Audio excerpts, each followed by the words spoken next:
6 na buwan na ang nakalipas, mula nang malaman kong may kapatid ako, at si Sheila ito. Masayang masaya ako dahil hindi na nagkakalayo ang loob naming dalawa, maski na ganoon ang sitwasyon niya. Hindi ko naman masisisi si nanay, dahil nagmahal lamang siya. Napakahalaga ng araw na ito dahil kaarawan ni Sheila, nais ko siyang regaluhan para naman maipadama kung mahalaga siya sa akin. Kasalukuyan akong nakatanaw sa tanawin mula rito sa condo unit ni Gavin. Nakakalungkot nga't nasa trabaho siya. Siya nga pala, noong April lamang ay nakagraduate na kami, salamat nga't natapos namin agad ni Gavin ang thesis namin. Ang bilis ng panahon, may kanya-kanya na kaming mga buhay, pero buo pa rin naman ang barkadahan.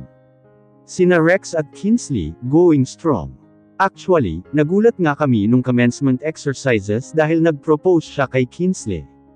Si Kaya naman ay nagpatuloy sa pag-aaral, at ngayon ay 4th year college na siya, at makakagraduate na siya maybe sa April, while Rem, nag-stick na lang muna siya sa pagpapatakbo ng negosyo niyang cafeteria sa Faith University, para na din mabantayan si Kaya. Si Spencer naman, ayon, pumunta sa London para i-manage ang negosyo ng pamilya nila. And si Reina, she stay here in the Philippines, at nag-manage din ang negosyo nila. While Iris and Leila, are in a relationship. Ang sweet nga nila, at may restaurant silang dalawa, in short business partners na, partners pa in life. Samantala, si Jamie naman, nagstay din dito sa Pilipinas para mag-manage ng business nila, pero nagkaroon sila ng tampuhan ni Blake, simula kasi nung umamin si Blake na gusto niya si Jamie. Umiwas na si Jamie at binasted niya si Blake, kaya umalis ng bansa si Blake at nag-base na lang sa New York, para mag-manage ng business nila. Elias naman, bumalik na lang sa Macau at nag-manage ng business nila doon, hindi ko nga alam kung bakit iniwan niya ulit si Laisha. Bagay pa naman sila. Si Laisha naman, nagtayo ng sarili niyang cosmetic shop dito sa Pilipinas. Si Jen at Gian naman, partners din sa business nilang coffee shop.at, the same time nagmamanage din ng mga negosyo nila dito sa Pilipinas. Si Brian naman, pumunta sa Singapore at nagmanage din ng ilang business nila doon. While Trix nagtayo na lang din ng fashion boutique sa mga sikat na malls dito sa bansa. Si Phoenix naman, umalis din ng Pilipinas, at nagmanage ng business nila sa Toronto, Canada. While, si Liza naman nagstay na lang din sa Pilipinas, para matutukan ang mga negosyo nila, paminsan-minsan ay umuwi naman siya sa Japan. Si Josh naman ay nagstay na rito sa Pilipinas, at nag-break muna sa showbiz career niya sa South Korea, at patuloy na nag-aaral kasama si Lily. And guess what? In a relationship silang dalawa. Ewan ko ba kung paano nagka-developan yung mga yon. Pero I'm happy for them. At kami naman ni Gavin, walang nagbago. Mahal na mahal pa rin namin ang isa't isa, kahit minsan di namin maiwasang mag-asaran tulad ng dati. Pareho kaming nagtatrabaho ni Gavin sa kumpanya nila, kaso si Gavin, mas piniling i-manage ang Faith University, dahil doon daw kami nagsimulang dalawa. At ako naman, nagtrabaho na lang sa main company nila bilang finance manager. At ngayon nga ay day off ko, pero si Gavin nasa Faith University, dahil president na siya doon. Dahil ipinaubaya na sa kanya ni Ate Kay ang pagmamanage noon, minanage na lang ni Ate Kay ang kumpanya nila sa iba pang mga bansa sa Asia. Matapos akong maligot magbihis, ay idinayal ko ang phone number ni Gavin, para ipagbigay alam na aalis ako. At pumayag naman siya, kaso yun nga lang ay hintayin ko muna siya, dahil ihahatid na lang niya ako sa mall, hindi naman masyadong malayo ang Faith University. Mga 10 hanggang 15 minuto ang layo nito sa condominium. Lumabas ako ng condo unit at inilock ito. Nang makarating ako sa lobby ng condominium, natanong ko na agad si Gavin dahil kinawean na niya ako. Nakangiti akong lumapit sa kanya, at sumakay sa passenger seat, baka kasi magalit na naman siya sa akin, kung sa backseat na naman ako sumakay. There you are, buti naman sa tabi ko na ikaw umupo, nakangiting bati niya sa akin.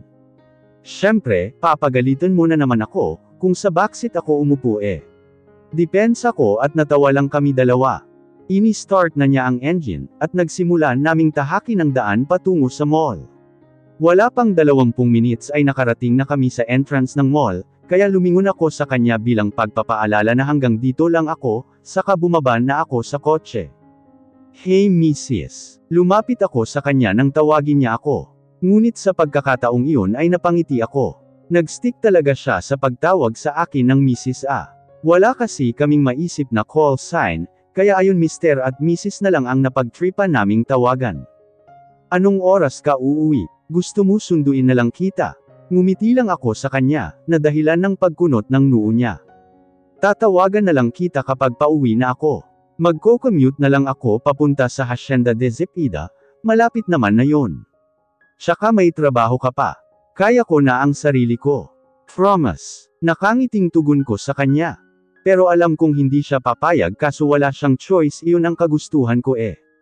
Fine, basta tawagan mo ako kung may problema, or e-text mo na lang ako kung nasaan ka para alam ko, okay. Mag-ingat ka ha, hindi malabong makita mo si Manager Olive. Di bale, alam naman na siguro ni Sheila yon, napangiti muli ako dahil ramdam ko ang concern niya sa akin. Bye Mrs. Paalam niya sa akin, at bahagya siyang lumusot sa bintana ng kotse. Ngumiti siya sa akin, at nagulat ako nang hinalikan niya ako nang bigla sa pisngi. Hindi na ako nakapag-react dahil dali-dali niyang pinaandar ang kotse, at iniwan akong tulala sa kinatatayuan ko. Nagulat ako nang makita ko ang reaksyon ng mga tao sa paligid ko, nakakatunaw yung tingin at ngiti nila sa akin. Hindi ko tuloy mapigil ang kiligin. Napangiti na lang ako habang kagat ko ang labi ko, at hindi mawala sa mga mata ko ang tuwa. Hindi talaga siya nagmimintes na pakiligin ako araw-araw. Pumasok na lang ako sa entrance ng mall, at nagtungo sa jewelry section, balak ko kasing bumili ng necklace para kay Sheila. Okay naman na siguro sa kanya iyon. Iyon lang kasi ang kaya ng budget ko eh, nahihiya naman akong humingi ng pera kay Gavin. Pumukaw ng atensyon ko ang isang infinity necklace, napakaganda niya, may maliit na bato na sobrang makinang naaagaw talaga ng atensyon mo. Ma'am, nagustuhan niyo po ba yung necklace? Tanong sa akin ng sales lady. Sumang-ayon ako dahil sobrang ganda talaga. Magkano ba? Medyo ngiwing tanong ko, baka kasi mahal. It cost 50,000 pesos ma'am. May diamond po kasi siya, at Saudi gold po kasi gawa yan. Hindi po siya basta-bastang bato at gold, paliwanag ng sales lady. Halos mapangga nga ako sa presyo. Dapat hindi ko nalang pinansin. 50,000, hindi makapaniwalang tanong ko. Nang hinayang na lang ako, kasi hindi kaya ng budget ko. Don't worry ma'am, may 50% discount po ngayon dahil anniversary sale namin kaya. You can have it for only 25,000 pesos, nakangiting tura ng sales lady, kaya napangiti ako. Hindi ako makapaniwala, once in a blue moon lang kasi mag-sale ang mga jewelries, 50% pa. Pero, thank God. At talaga, sige kukunin ko na, excited na pagkakasabi ko, at napangiti din yung sales lady. Iniabot ko na lang yung credit card, na ibinigay ni Mama Kesia, noong bagong kasal kami ni Gavin. Actually, ngayon ko nga lang magagamit iyon eh. Nahihiya kasi ako na gastusin iyon. Pero kung nakuha ko yung sahod papalitan ko na lang. Thank you ma'am. Balik po kayo. Nakangiting sabi ng sales lady sa akin, at iniabot ang maliit na paper bag kung saan nakasilid ang kwintas. Thank you, sabi ko at nakangiting lumabas ng stall. Naglakad-lakad muna ako sa loob ng mall, at saglit na kumain sa food section. Matapos akong makakain at makapagpahinga, ay nagtungo na ako sa bus station.at sumakay patungong Bulacan. Nang makarating ako sa Bulacan, ay 3:00 na ng hapon, saglit akong dumaan sa bahay, upang magpalit ng damit, nagsuot lamang ako ng simpleng peach dress, at naglagay ng kaunting make-up at lip tint. Kahit naman papaano ay maghahanda ako, dahil paniguradong maraming taong bigatin ang dadalo. Sumakay ako ng tricycle patungo sa kabilang barangay, kung nasaan nakatayo ang Hacienda de Zepeda. Nang nakarating ako sa harapan nito, ay bumungad sa akin ang napakataas at napakalaki na gate, bukas ito ay dumiretso na lang ako sa loob. Pero, bakit parang ang tahimik naman yata? Akala ko ba birthday celebration ni Sheila? Nagpatuloy ako sa paglalakad, kahit na may pagtataka sa loob ko. Narating ko ang entrance ng bahay, napakalaki nito at maihahalin tulad sa mansyon. Pumasok ako sa loob nang makita kong bukas ang pintuan. At nang makapasok na ako sa kabuuan ng bahay, ay mas lalo akong nagtaka dahil walang katao-tao. Dumiretso ako sa sala ng bahay, na napakalaki saka umupo sa sofa. Manghang-mangha ako sa disenyo ng bahay, lalo na sa mga naglalakihang Bubbles Again figurines, at ang napakagandang chandelier. Pumukaw ng atensyon ko ang ingay na iyon mula sa itaas. Umakyat ako sa ikalawang palapag, bawat paghakbang ko tila ang bigat sa pakiramdam. Bumungad sa akin ang isa pang sala.sa kaliwa ng hagdanan. Bumungad din sa akin ang 5 kwarto, sa tansya ko ay malalaki rin ito. Muli kong narinig ang ingay na iyon sa kwarto sa harapan ko, at dahan-dahan ko itong binuksan at natulala ako sa nakita ko. Hindi ako makagalaw at mistulang napako ako sa kinatatayuan ko. It's September 12, and it means, today is my birthday. Pero ang dapat na masayang kaarawan ko, ay parang walang buhay para sa akin. Dahil mula nang nalaman ko ang buong katotohanan, ay malimit na akong umuwi sa bahay kasama si Mommy Olive, hindi ko masikmura ang makasama siya, lalo pat nalaman ko ang mga sulat at mga iba pang ebidensyang siya talaga ang suspect sa di makatarungang pagkamatay sa nanay ko at sa asawa niya. Narito ako ngayon sa Hacienda de Zepeda, sabi kasi ni Mommy, kailangan daw celebrate ang 25th birthday ko since malapit na silang bumalik ni Daddy sa Barcelona. Inimbitahan ko si Hana, dahil kapamilya ko naman siya't kapatid ko siya. At wala namang magagawa si Mommy kung in-invite ko siya. Sayang nga lang at hindi makakarating si Sammy, Gavin pati na ang buong barkadahan, dahil sa kani-kanyang mga trabaho. Sana makarating si Hana. Samantala, kasalukuyan akong nag-aayos ng sarili ko para mamayang gabi. Simula kaninang umaga ay abala na si Mommy pati na ang mga katulong, pero wala akong pakialam, bagkus ay nagkulong ako sa kwarto ko buong araw. Naibaling ko ang atensyon ko nang nag-vibrate ang cellphone ko, at nakareceive ako ng text mula kay Hana. From, Hana, Hi sis, happy birthday. Siya nga pala papunta na ako dyan sa Bulacan, may dinaanan lang kasi akong importante. Hana, thank you sis. Thank you for coming in advance, see you. Napangiti ako nang mabasa ko ang text niya, ang sarap pala talaga sa pakiramdam na may kapatid. Lalo na si Hana ang kapatid ko, she always makes me smile and comfortable. Ang swerte ni Gavin sa kanya, how I wish magkaroon din ako ng lalaking mamahalin din ako, at magkaroon din kami ng magandang kwento ng pag-ibig, kagaya ng kina Gavin at Hana. Nang matapos akong magayos, ay isinuot ko na ang red dress na ibinigay sa akin ni Daddy kanina. And it perfectly fits me. Lumabas ako ng kwarto ko, at naglakad-lakad sa kabuuang bahay, natanong ko mula sa terrace na kinatatayuan ko ang napakagandang decorations para sa birthday ko sa may pool area, sa likuran ng mansyon. Alas 5 na ng hapon, nakapagtataka, bakit wala pang mga bisita at mga crew ng catering service. Huminga na lang ako ng malalim, at tumalikod sa kanaglakad pabalik sa kwarto ko, ngunit nang papasok ako ng kwarto ko, ay nakasalubong ko si Mommy at niyaya niya ako sa pinakadulong kwarto. Ang master bedroom. Kahit naguguluhan ako ay sumunod na lang ako sa kanya. Napapailing na lang ako habang sumusunod sa kanya. Binuksan ni Mommy ang pintuan saka ako itinulak papasok ng kwarto. Dahilan para matapilok ako. Lumingon ako sa kanya at ang sama ng tingin niya sa akin habang nakangisi. What's that for, Mommy? Naguguluhan ngunit nauubos ang pasensya ko. Parang alam ko na ang mangyayari. She really wanna do with me, what she'd do with my mother and Hana father. Is she really bad? Hindi ako makagalaw sa pinagsubsuban ko nang masilayan ko si Daddy na nakatali sa isang silya, sa kabilang bahagi ng kama. Unti-unti akong humarap kay Mommy and I saw her wearing her dangerous smirk. Marahas niya akong hinilang patungo sa headboard ng kama at mahigpit akong itinali sa mga bakal nito. Unolo enchants cariño. Turan niya ng buong may kasarkastikahan. You still don't get it, sweetie. For what, Mommy? What I had done with you? She just laughed at me.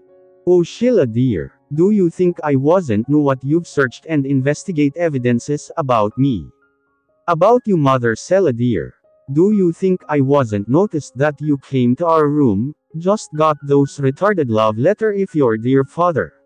Well, you just want to know, if I had planned to hurt your gold digger mother and her husband as well. Sabi niya nang may ngisi at nakakalokong tingin, habang humakbang ng paurong sulong sa harapan ko. Ngayon ko lang napagtanto, kung bakit walang mga crew ng catering service, at mga kasambahay ng mansyon. Wala rin ang mga business partner nila, dahil plinano niya na naman ang kawalang hiyaang ito. Gusto ko sanang bigyang babala si Hana, o kaya si Gavin na huwag na siyang patuloyin dito, baka madamay pa siya kaso hindi ko magawa, dahil naiwan ko ang cellphone ko sa kwarto ko, at nakatali pa ako ngayon. Ngunit sisiguraduhin kong paprotektahan ko na lang si Hana. That means, you finish them. So it's really her. See? Pagpapatunay niya at ngitian pa ako ng nakakaloko. You're such an evil, buong lakas na sigaw ko at napapikit ako ng buong lakas niya akong sampalin. Hindi ko magawang mahimas ang pisngi ko, gawa ng nakatali ang mga kamay ko. Olivia, it was all my fault. Please, don't hurt my daughter. Instead of hurting Sheila, why don't you just hurt me? Since it was all my fault. Napalingon ako kay Daddy, kinausap siya sa mga mata na huwag niyang akuan ang lahat. Dahil unang-una, kahit na mabigat ang karapatan ni Mommy na saktan siya, at saktan ang mga inosenteng tao. Gumuhit ang napakatalim ng ngisi, at tingin sa mga mata ni Mommy, at unti-unting lumapit kay Daddy. Oh Nigel, dear, I love you so much. That's why, I had a gift for you. Since, it's your beloved daughter's birthday. I want you to feel what I felt when you cheated on me. I want you to feel what living miserable is. And I want you to feel the pain you and Sela have caused me for the past 25 years. Okay, nanggagalaitit na luluha sa galit na bulyo ni Mommy kay Daddy. Hindi ko masisisi si Mommy kung bakit niya nagawa ang lahat ng ito. Hindi ko rin mapigil ang umiiyak, dahil alam ko ang nararamdaman ni Mommy. At kahit na may masama siya ginawa sa aming lahat, hindi pa rin maikukubli na mahal ko siya. At alam ko naman na minahal din niya akong bilang anak niya kahit kaunti. Sa katunayan, itinuring niya akong prinsesa sa buong buhay ko. Siya ang nagsilbing nanay ko simula noong bata pa ako. Nakain lang siya ng galit niya, kaya niya nagawa ang mga iyon. Alam ko naman na may pagmamahal pa rin sa puso niya. You hurt my child. The only reason why I am living with you. Even I know that you don't love me. But I felt, I am in living miserable.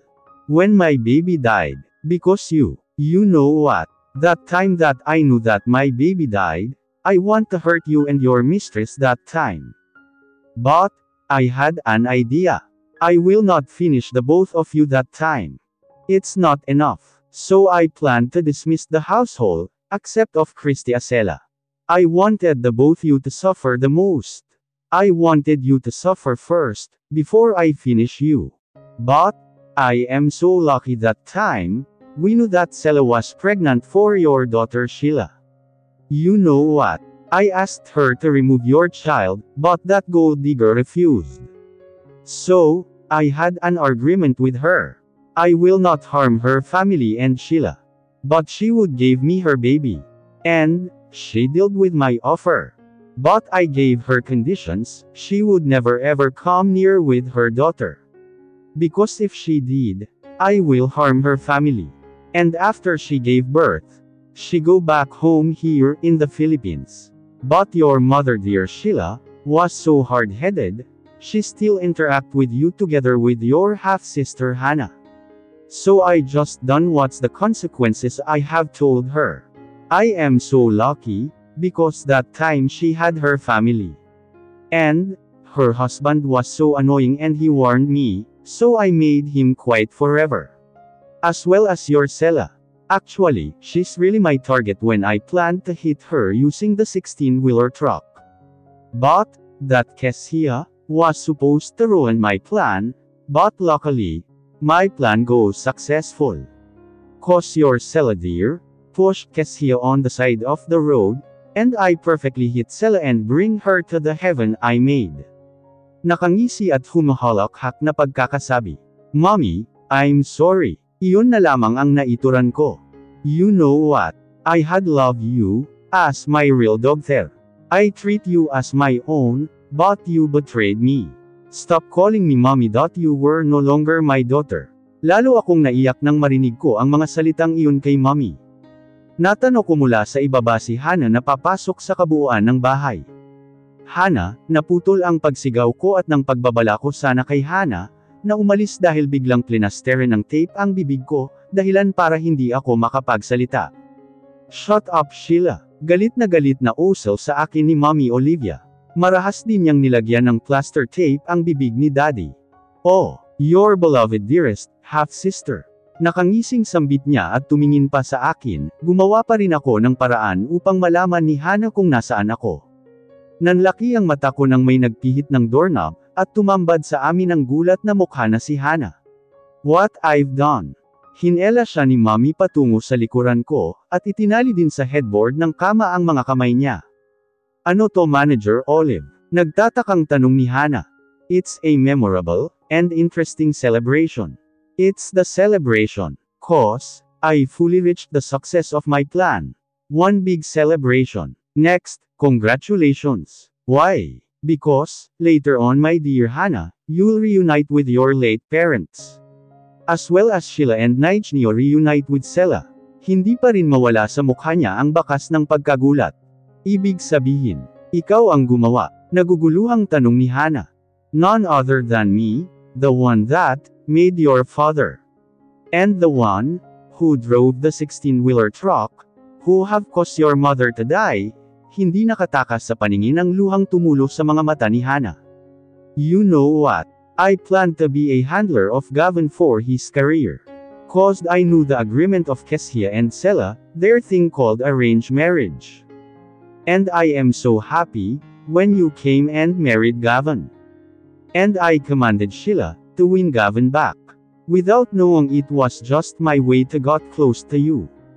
And start my revenge again. I planned to make you Gavin personal assistant. And I commanded Sheila again to ruin your relationship, just for to feel, what your mother made me to feel, when she flirted with my husband. I don't want all of you to be happy, while my life is still miserable. Matapos noon ay marahas din niyang tinakpan ang bibig ni Hana, na ikinatakot ko ng sobra. Dahil may sakit siya. Napapikit na lamang ako na mariin habang umiiyak. Wala na kaming kawala. Kinuha ni Mommy Olive ang cellphone ni Hana, nang umilo ito at nakatanggap ng message mula kay Gavin. Nakangising binuksan ito ni Mommy, at sa tingin ko ay dinayal niya ang number nito, malaking gulo ito.